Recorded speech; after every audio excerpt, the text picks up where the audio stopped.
Okay, right now we have SCUM in the studio.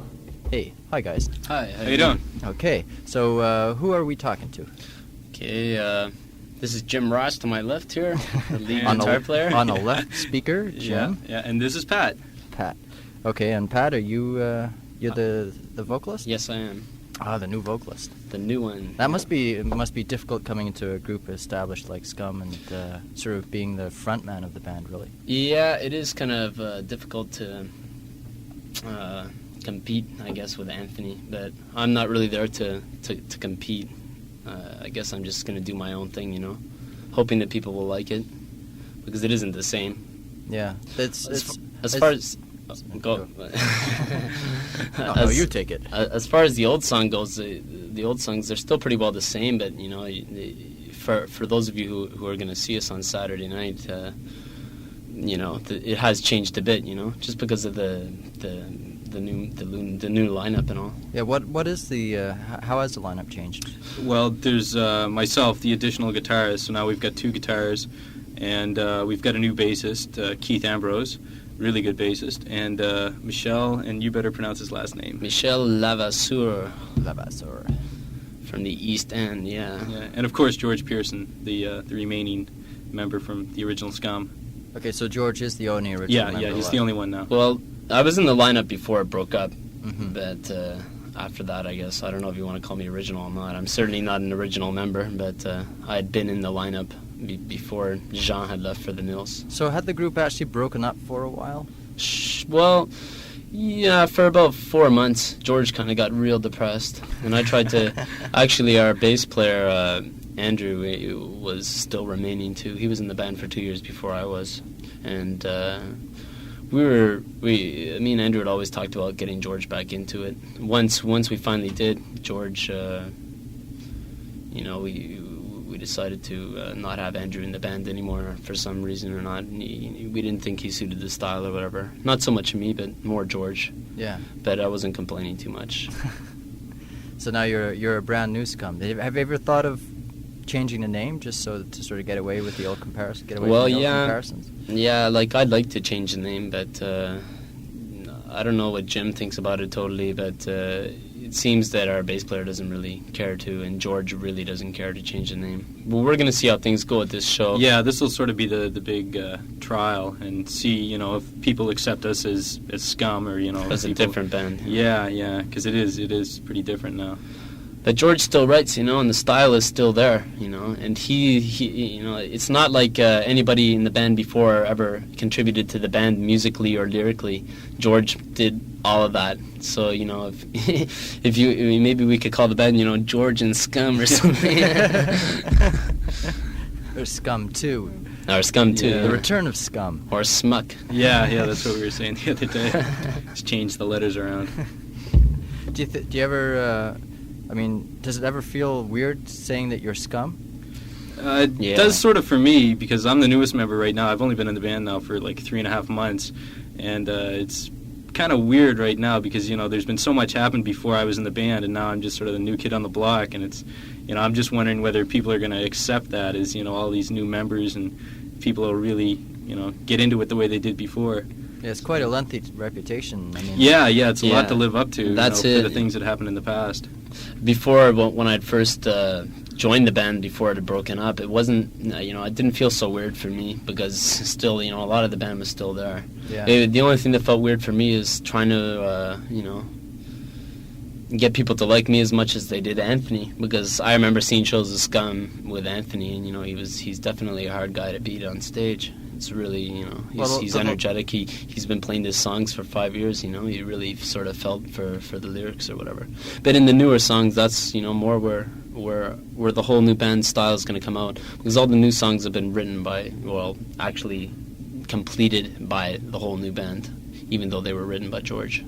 So how does it work with sort of new songs, old songs? Are you is a lot of your set old stuff, or? Well, it's about half new material, and there's about half old stuff, and a little bit of the old stuff's sort of been revamped, and like I say, with the second guitar, and souped up a bit, a little bit here and there. So it's the same old songs that we're doing. The old stuff that we're going to do is the same stuff, but it's just sort of been revamped a bit. Okay, all the new members. I know you've got several people from the Maritimes. Well, actually, Pat and I are the only two from the Maritimes. We're both from New Brunswick. New Brunswickers. Yeah. I'm from. What is this thing about coming from New Brunswick or coming from? It seems like. Actually, you got to get out of there as fast as you can. Wait. You have Rise and you have. Rise. Who's in Rise from the Maritimes? I can't remember the members, but they got a couple of members from the Maritimes. Really? From where? Halifax or Fredericton? I think one from Fredericton, one from Halifax. God, one from Fredericton. You've got a couple of.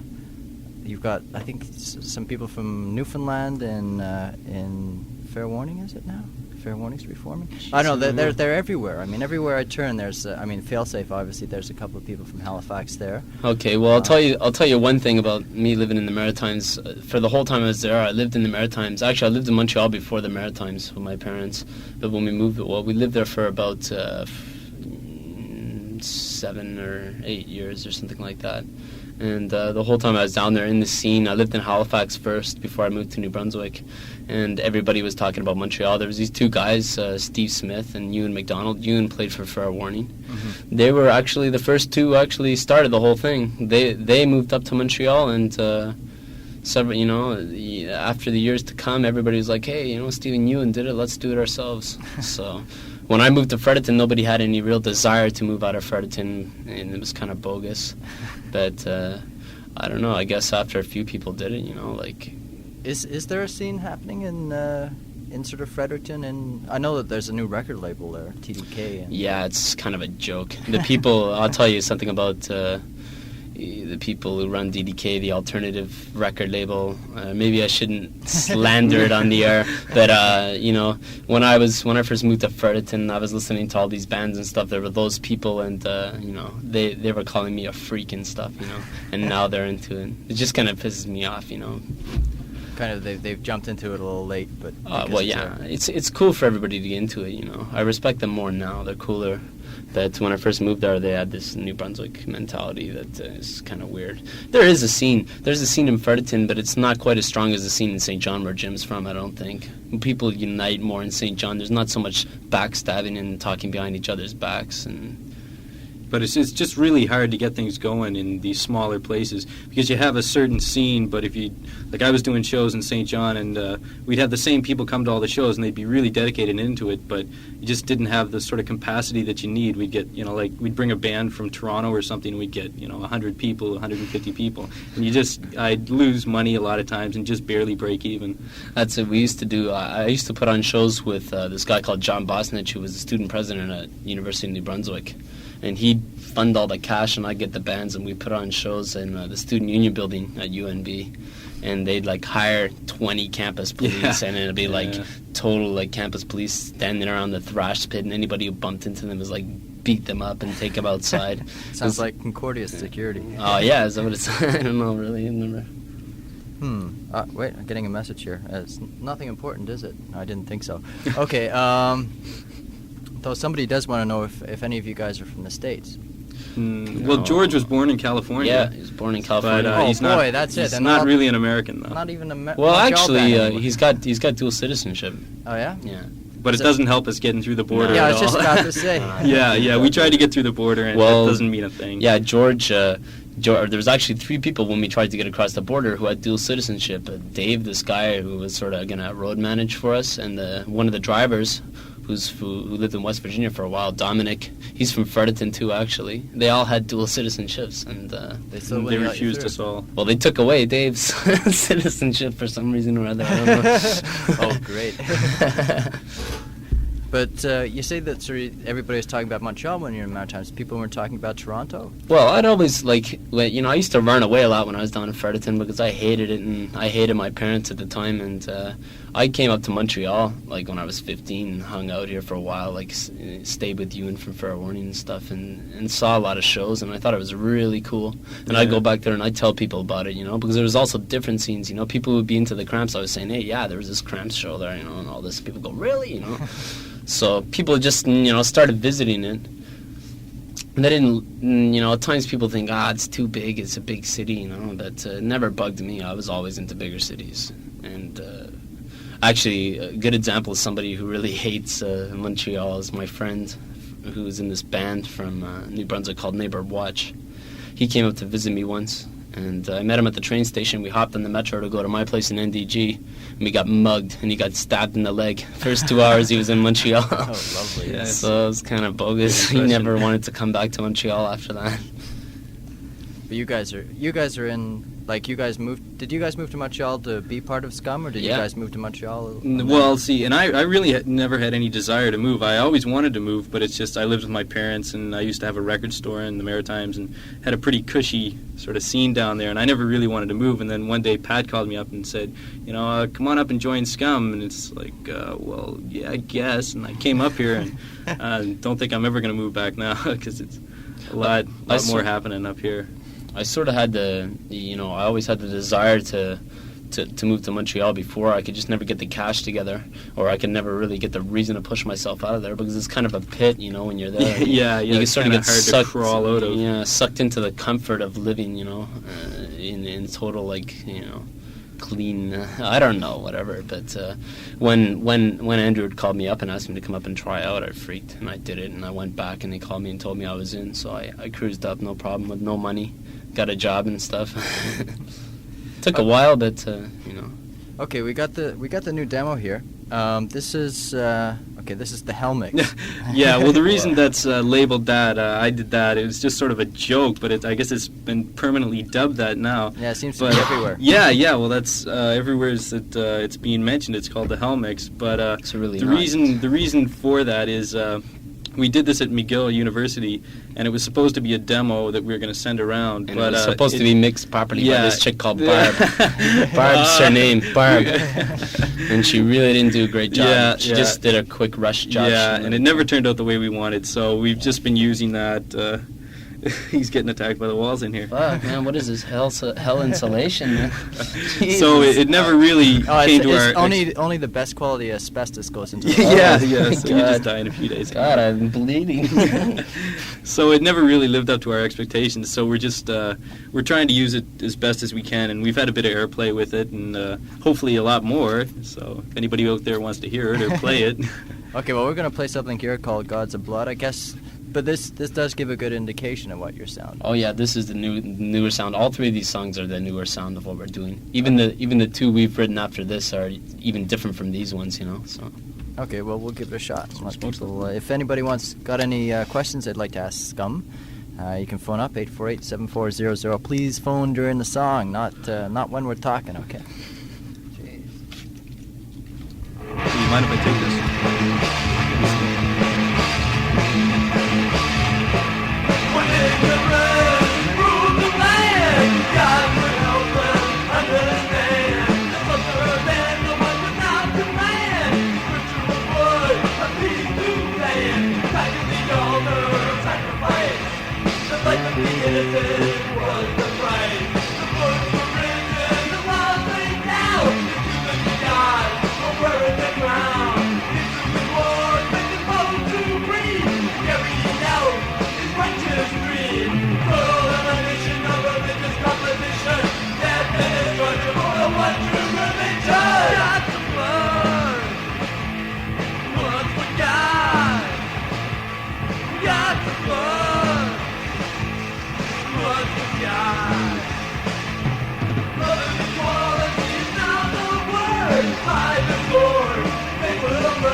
Yeah. Skiddly do.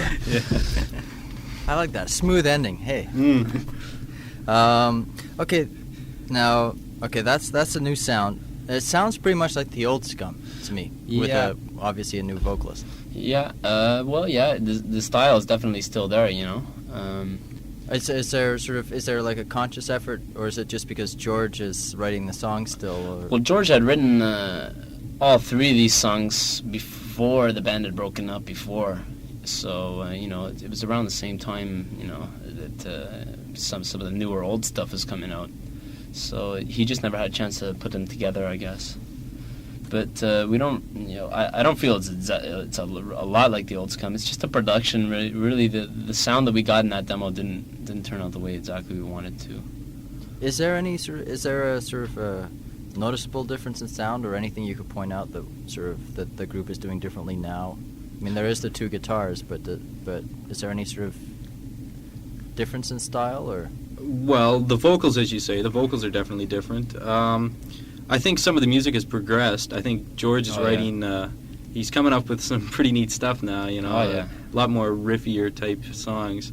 I think that's a big progression right there. And our new bass the lyrics also, and like I said before, Keith is a really good bassist, and he's putting on a lot of fills and. He's really he's really from a heavy metal sort of background, our bass player, our new bass player. So he really puts in a lot of sort of metal-y sort of riffs. And George is writing more metal-y type of stuff now, but. We're not a metal band or anything, don't think that, or we're not a hardcore band either, so not anymore anyways. I've never really considered Scum hardcore like that's everybody great. else was. Thanks, man. But it has been sort of labeled that, they'd always been in that classification. But it seems, from when I talk to people, it seems like the old Scum album was one of the more consistent selling albums wherever it was, because it seemed to have a very distinct sound to it. Yeah, that was the cool thing about it. George, was never really too happy with the production, but if for sure, it keeps selling. It's always selling. We're always not so much making money off it, but we're always repressing it and stuff.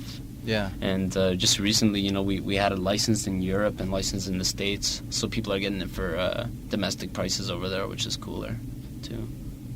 Are you guys going to be doing any recording? Well, we plan, the future plans right now is to get another demo, one that we're really happy with, and do the new songs, and hopefully land an album deal in the near future. Do you think it'll be easier because you have the old name and the old album has done so well? Well, there's definitely a reputation built up with Scum. There's a reputation, but we don't necessarily want to live off of the reputation. No, though. We don't want to live off it is. It is pretty well a new band. We'd like to establish the new band as the new band and not as. I don't know, and our drummer is certainly not Jean. So you're just gonna have to, take it with a grain of salt or whatever. Try to like us for the new band and not for the old band. And if people really feel that we should change our name that much, I think we might. I feel that we should, but I'm kind of outvoted in this situation. Internal politics still going on. That's it. Okay, but you guys have played. This is your first Montreal show that you're going to be playing this week. Yeah. But you've played several other cities. Yeah, we did sort of a mini tour. We went up to Ontario. We did 3 dates, Toronto, Hamilton, and London, which were pretty well a write-off. They didn't turn out the way we wanted them to. They were pretty small venues and not a lot of publicity. But we played Quebec City, And we got to hand it to the people in Quebec City. It was a really great time. Yeah, it was like our last show was in Hamilton. It was this really cool club. We go there and we take a look at this club. It was called The Club in downtown Hamilton, and it was so cool. It was big, and we were thinking, wow, this is the coolest place we're going to play yet. And we saw these people outside, like, waiting to get into the show. We went in. It was really bogus. George, nobody wanted to stay the night. I got in a fight with our road manager. It was just really bogus. I was feeling really bad, and everybody was not feeling great. Yeah. And we had to drive straight to Quebec City. And we got to Quebec City, and we discovered that the Crumbsuckers and DBC were playing the same night, and we figured, well, this is going to be the real icing on the cake. We're not going to do anything. And it turned out there was, like, I don't know, 300 people or something showed up, and they were really supportive. Oh, yeah. And like I say, we got to hand it again to Quebec City. I mean, we were all tired. Really, we were all really sucked out, and we went, and, like, when we went on stage, it was the best show that we had played on that tour. They were the most supportive audience. It was the best promoted show that we played, and they're crazy down there. They were just and like we mentioned earlier, we had tried to go to the States. We had a pretty big tour set up in the States, about 20-some dates, 25 dates, and we got refused at the border, and everything just screwed up for that. So that never actually happened. But we're going to try and go to the States again sometime. Yeah, it's sort of a curse behind us or something. Ever since I joined the band, there hasn't been much luck, and people really don't seem to be that willing to help the band in Montreal, which is kind of bogus, you know. Like, do you find that sort of there seems to be more support for? Well, I get that from a lot of Montreal bands. There seems to be more support for Montreal bands outside the city than there is inside. Not so much outside the city, but there seems to be more support for Montreal bands like the Doughboys and the Nils, and bands that are maybe people figure are more marketable. But it's kind of bogus because there's a lot of people who like SCUM. A lot of people, you know. We were talking to this band, Desperate Minds, one night at the Stanley Pub. The singer was there, and they're from Vancouver, and he was telling us they did the tour, and there was around 6 cities where they played, where these guys had like really big shows set up for us, and everybody was so disappointed we didn't play. So we're freaking out, you know. We really want to do stuff, but people, I guess they tend to look at SCUM as a sort of a childish sort of, I don't know, well, not a joke, but they just don't take us as seriously as they could, you know. Like, we're definitely serious about it, and we're serious, we're committed, you know. We're doing a lot of work, we're taking a lot of our own time out to do the work and write the music as best as we can, you know, and we don't figure it's... Well, I guess the politics of the band comes in through the songwriting. So with George, it would pretty much be the same. Has it changed at all? I mean, is there... As far as song titles, topics and things? Well, it was sort of... I don't know, somehow, I mean, maybe that's part of the reputation of the band, is it was always... it was described by, I think, Anthony once as like an anti-cop band, but an intelligent one. Yeah, mm-hmm. Yeah. Well, we haven't written anything lately that's been anti-cop.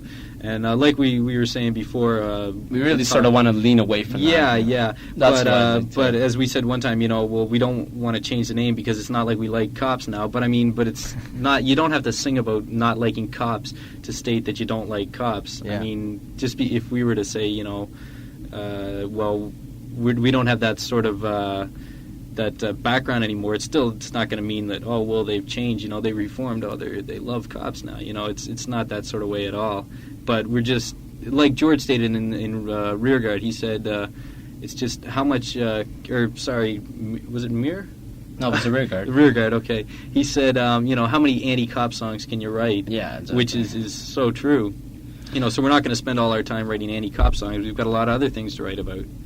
So, hopefully, it's, you know, it's the whole thing. It's slowly changing. You know, by the second album, you're going to see, you know, whether the band is called SCUM or not. By the second album, you're going to see a definite change in the style, and it's really good to have George because you know, I've never worked with anybody like George before. He doesn't know too much about music, well, neither do I, but. He's just a really intelligent songwriter, you know. He can write really good songs, and he thinks them through, and that's why I really like playing with George for that reason. And it sort of goes along with being called SCUM too, you know. It was all his trip, you know, so it still is his trip in a way. Is there any thought of other members of the band writing songs? Or I've written a bit of stuff, and Keith's written some stuff. We plan on writing more stuff. George and I are going to collaborate on some things in the future. Pat's probably going to be writing some lyrics. Well, I'm writing lyrics. So you know, it's going to be to music. You know, like before it was all George, but and George is you know, he's not taking the attitude, well, I still want to do everything. He's, I said, well, George, I'm in the band now. I'd like to write some material, and it was fine with him. So I think it's going to be pretty well a group effort from now on. So you might see a little bit of change in that aspect too. If the four of us or whatever start collaborating on songwriting, then there might be a little bit of a different sort of ideas behind there. Already, it's with our two newer songs that aren't on that demo. It's already different. Yeah. There's been contributions by Keith has written some riffs. I wrote one or two riffs in the solos, and just little things here and there where we'd say, well, maybe we should do this or do that, and it seems to be turning out pretty good. Okay, well, we'll try another song here. Hopefully, this is queued right up, but who knows? We've had lots of dead air on the show already, so it'll fit right in. Okay, we'll just sing a little tune or something. Okay, this one's the next step. Is this one of the ones where there's been more of a group effort into it, or a little bit more so? Yeah, maybe. But it's still starting to come out. Yeah, this is like Pat said. It's one of the older songs in a sense that George had written them before, and they were just completed with the new lineup. But there has been changes made. Yeah, there's been changes and contributions by the band, and it's got the newer type sound to it. So I don't know, just maybe play it and see what people think. Let them be the judge. Aha, dead air again. Yeah, start singing, Pat.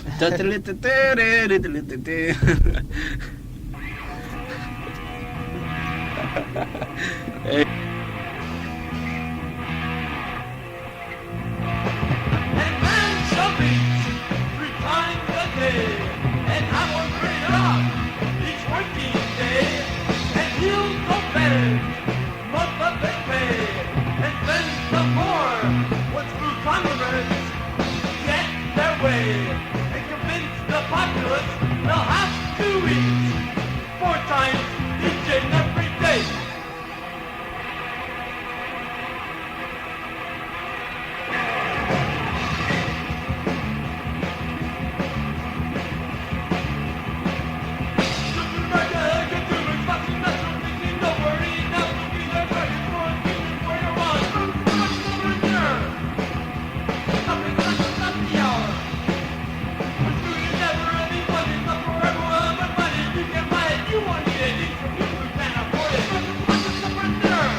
Okay, and that's SCUM, again, off the new demo, a song called Next Step. And now, you guys were saying before about, about the Doughboys getting a lot of support, but seems to me that going out of town before you've really played in Montreal is almost like the Doughboy syndrome. Oh, yeah. Yeah, I guess so. Was that just... did those gigs just happen, or did it work out that way, or... What, for the Doughboys? No, for you guys, like heading out of town before playing Montreal. We were sort of... we wanted to get some money together to get through to the States was one of our biggest concerns. And we also wanted to get out and play. It's sort of like a little bit of a warm-up for our American tour that never happened, obviously. Well, not only the American tour, but we also felt always, that it's good to go play other shows before Montreal so that we can be real good for here. Because I guess it's one of the most critical audiences in North America. Oh, you find that? Somebody said that to me once, and I sort of seemed to agree with them. Do you find it's kind of difficult to set up gigs in the city now, especially for groups like SCUM? Or I think it is for some bands who aren't so well known. It wasn't too difficult for us because a lot of people have been asking us, calling us up and stuff, and saying, "Yeah, we'll do your first show." And then these other people come, "No, we'll do your first show." And it's like fighting and stuff. That we just ended up like setting it up ourselves. But for other bands, for other like smaller bands, I think it's more difficult. So when you play, you're playing this Saturday night. Yes. Yes. Are you? Is there a band playing with you guys? Yeah, we've got the Birth Defects backing us up. I don't know how many people have heard of these guys, but they've got a pretty good following. They've only been around now. Their first show was April or something, I think. They played around a little bit, and they've got a really big following. Like they're sort of a suburban band. They come. Not even sure where exactly they're from. The singer's from Longueuil or something. Longueuil, and some of them are from North Montreal. Yeah. But we went to Quebec City, I don't know, was it last weekend or the weekend before, with them. They were playing a show, them and Hazy Azure, this other band from Montreal, were playing a gig down in Quebec City. Yeah, we had like a big bus chartered to go down there. There was like 60 of us or something, and we all went down to see this gig. Well, they were all like fans of Birth Defects and Hazy Azure, totally freaking out when they played and stuff, so... It's cool, and they're really cool guys. Yeah. Both bands are really straight good. Hardcore, fun type of band. It's really. Do you guys go out to see a lot of shows? Well, I do myself. Like I've only been here for about 3.5 months, like I said, and I'm just eating it up because when I was in New Brunswick, I did the only shows that I had ever seen pretty well, except for some in Fredericton, like one Pat had done, and I came up here and it's like shows all the time, and it's just. It's really cool, so I'm sort of eating it up right now. I don't know. I guess I tended to more when I first moved to Montreal, but now I don't so much. Only if it's a band that I really want to go see. Yeah. Like I don't have really the money to go out and see shows like every weekend, I guess. Okay, so now that you guys are playing, the first gig is on Saturday. You guys going to be playing sort of more often, like once a month, or once every? Probably like once a year. We'll be playing shows like in Montreal, but not downtown. We're going to be playing. We want to do some shows out in the suburbs, Longueuil and like Sherbrooke, outside, maybe Quebec City again in the near future. Just play around a little bit. We don't want to do too much of an overkill in the downtown Montreal area. No, nothing like say DBC. I mean, DBC are one of my favorite bands. They played so much. Like I never get bored of them myself, but it's just the whole idea of it kind of worries me a bit. I don't think SCUM could do that. Not that many shows in such a little period of time. Okay, well, I think we're down to our last question here. Okay. Okay. If you could be any mass-produced toy, which one would you be and why? I'd be, let's see. Slinky. No. Yeah, no. I'd be, I don't know, Jim. Let me think about it. I don't know. Maybe a transformer or something, because they're so neat and destructive, and everyone takes them as such innocent things. I'd probably most be. I don't know. I really don't know. I couldn't say. Maybe one of those like dudes with a face. What's his name? Hugo with 1,000 faces.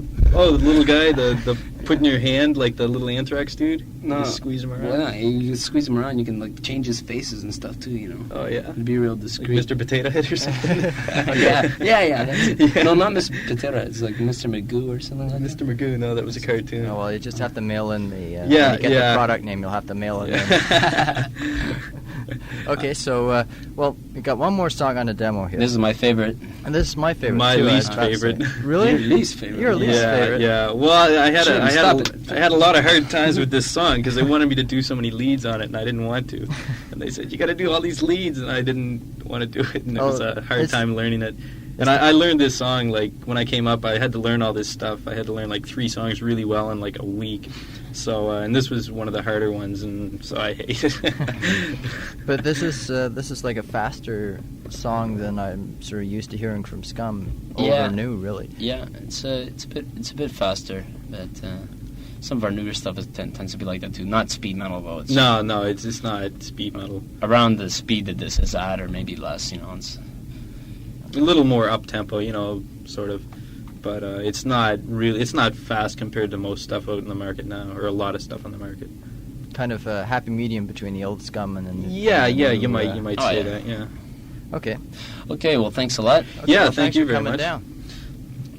Okay, so Saturday, right? Saturday for fun. The 18th, 97 St. Catherine Street East. Hope to see you there. $6. $6? I thought you guys were a progressive band. Bye-bye. See ya.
my love. That's Tabunak.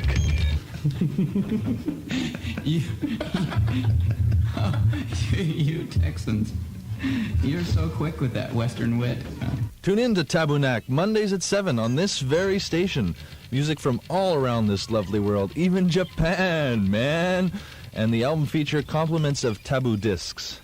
There's only one thing I ask of you. I want you to get mad. All I know is that first, you've got to get mad. You've got to say, I'm a human being. God damn it. My life has value.